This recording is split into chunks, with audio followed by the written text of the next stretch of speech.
How can somebody escape the victim mindset?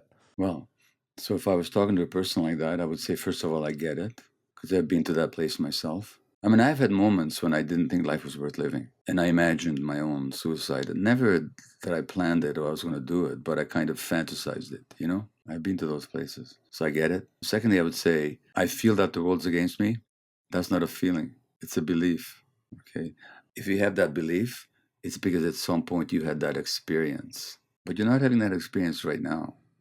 That experience was that of a child who was helpless and alone. So, what's showing up in your belief system is not your present situation, but your childhood emotional experience. And like I said before, in the present, we can heal. No matter what happened then, we can heal in the present. So, the first thing I would ask a person like that is, are you willing to consider that healing is possible for you? Or have you totally given up? By the way, a person who's totally given up wouldn't be telling you this. Because when people talk this way, whether they know it or not, they're asking for help. If they weren't asking for help, they wouldn't say anything. They just slink off of their own and isolate themselves. And as some people do.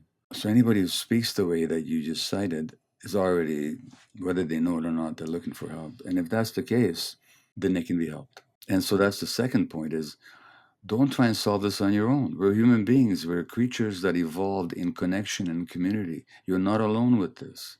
It may feel like you're alone, and you certainly might feel lonely, but you're not, in fact, alone. Millions feel exactly the same way. And they're not crazy, and you're not crazy.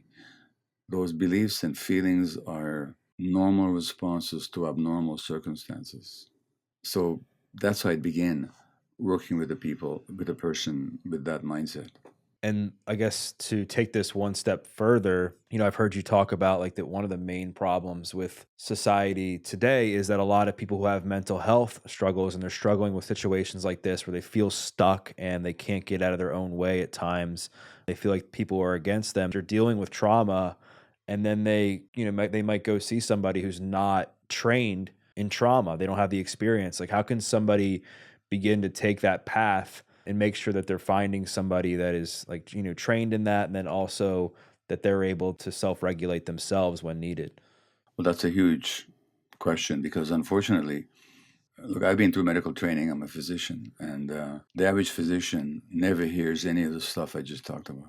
The average psychiatrist doesn't get any training in trauma. Not in, they learn something about PTSD, which is a specific form of trauma, but they don't learn about the traumatic basis of depression and anxiety and ADHD, and they learn nothing about it. So that it's very difficult to find good help within the medical system.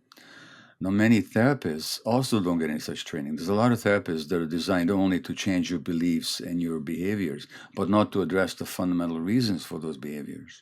So, a lot of psychologists trained in CBT, cognitive behavioral therapy, or dialectical behavioral therapy, a lot of them are not really, and I know this, believe me, I know this, they just don't know much about or anything about trauma.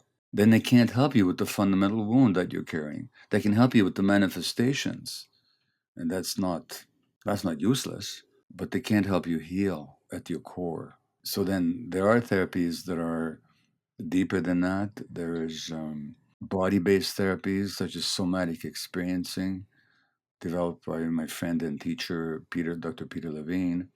There's sensory motor psychotherapy developed by Pact Ogden. There's EMDR that works for some people. There's internal family systems or IFS developed by my friend and colleague Dr. Richard Schwartz. There's compassionate inquiry, which is based on my work, and I train therapists in that method. There are other names I could mention. There's Larry Heller, Lawrence Heller, and his work and his students. So, what you have to look for is somebody who's trauma informed and is willing to work with you, not just on your behaviors, but on your core wounds, of which the behaviors are symptoms. Yeah, thanks for bringing that up because like in my own experience, I mean, I've struggled off and on with my mental health over the years. I mean, I've told you a bit about my story in our last conversation and when I would go, there wasn't like a lot of talk about my childhood. It was just like, all right, you're having some anxiety, cool, like here's a pill. And then I would just take it and I would just think, okay, this is going to cure my anxiety. And then I would realize like it's not really, I'm still getting anxiety. I'm still struggling like what's going on with this. And it wasn't until I understood like my past and my trauma and how that was all related to what I was experiencing in the present, that things were able to change. And so let's just say that somebody has now they found somebody they're comfortable with that's helping them heal their trauma and change their present and their current behaviors and patterns and that sort of thing. And then they go down weeks down the road, months down the road, and they're on the up and up, but get triggered or they experience a situation where they're like, oh my gosh, like I thought I was getting better. Why is this coming up? What's your advice to people who are dealing with triggers when they're on the road to recovery from trauma? Well, there's two ways to ask that question that you just raised. Why is this coming up? Is that a question? What is it actually? What is this teaching me? No. When you say, why is this coming up like that? That's not a question. It's a statement. It's a statement that says, this shouldn't be happening to me. Okay? Now, you ain't going to learn anything that way. But if you actually ask it, I wonder why this is coming up. Now you can learn something. If I came to you and said, why are you doing this? How would that feel to you? I would probably get defensive and I would just feel like a little ashamed. Exactly. But what if I said, I wonder why you're doing this? It would force me to think a little bit and practice the pause and say, Well, I don't know if it would force you, but at least they would invite you, right? right, right, right. Yeah. Now, so that's the first point, is how should we ask this question? It's a good question, but we have to ask it as a question, not as a statement of resentment or resistance. That's the first point. The second point is use the word trigger. Really great word. Now, if I showed you a rifle with a trigger, how big a part of the rifle is the trigger? It's very small. Very small. For that trigger to set off anything, that what there has to be, there has to be a mechanism to deliver ammunition. There has to be ammunition. There has to be an explosive charge. When I get triggered, let's say you say something to me and I get triggered. What you said was a very small little thing. I'm the one who's got the explosive charge and the ammunition. You didn't cause me to do that. If I didn't have that ammunition explosive charge, you could say whatever you want. And I'd just sit here saying, I wonder why he's saying that. So triggering is a great opportunity to learn. When you get triggered, you could either focus on resent and resist the trigger, or you could say, what was I still carrying inside that I haven't looked at yet, that I haven't resolved yet? So if, I used to tell this story, we've been married 53 years now, my wife and I. So let's say 20 years ago, I might ask to sleep with her and she would say no, which is nobody can ever believe that ever happened, but it did used to happen, And how would I respond? I would respond by going to a rage and curling into a fetal position and not even wanting to live. Okay? Now, the trigger is the no that she said. The explosive is my belief that I'm being rejected and abandoned and not wanted, and that I'm an infant and helpless, which is what happened to me. Otherwise, if she says no, I can get curious. Are you tired, or have I done something to turn you off, or is there something you want we can talk about? Or I can just be disappointed and let go of it and say, okay, well, thanks, there'll be another day. So how I respond is not dependent on the external event. It's dependent on what charge I'm carrying. So triggers are wonderful times to learn about yourself. So if you ask the question, not why did I react that way, but I wonder why I reacted that way. Now there's a whole lot of learning to be done. So that's what I call compassionate curiosity, where we're actually curious about ourselves, but not in a self-judgmental way, but in a compassionate way. Oh, this brought up the pain of rejection. Obviously, I'm still carrying that wound. Well, let's look at that because it's not happening in the present. I'm glad you brought that up and that we have to change the language and how we talk to ourselves during those moments. Because for me personally, I'm extremely hard on myself. So that like voice that you were saying, like, like, why is this happening or why is it doing this to me? Like, that's something that I've said in my life very, very frequently because of the fact that I'm really hard on myself. I sometimes, when something doesn't go my way or when I get triggered or bothered by something, even though I've done a lot of work on myself. I'm so hard on myself because I'm like, gosh, like I'm better than this. I know I should be doing better than this. So that was really eye opening for me. So thanks for sharing that. Well, and that voice in your head that tells you all that stuff. In this book, I actually talk about getting into a relationship with that voice because this is what I call a stupid friend, because at some point, that voice came along when you were quite small. See, if you were suffering as a kid or things weren't going well, There's two assumptions a child could make unconsciously. One is the world is dangerous. My parents don't know how to love me, value me. I can't trust anybody. I'm all alone. I'm going to suffer in this world. The other belief unconsciously is there's something wrong with me, and maybe if I work hard enough, I can fix it. Now, which belief is more protective for the child, do you think? The second one is more protective. Exactly. So it came along as kind of a friend to keep you going. It's a friend. I say it's a stupid friend. The reason I'm joking when I call it stupid, but the stupidity comes in because it doesn't learn that you're no longer that child.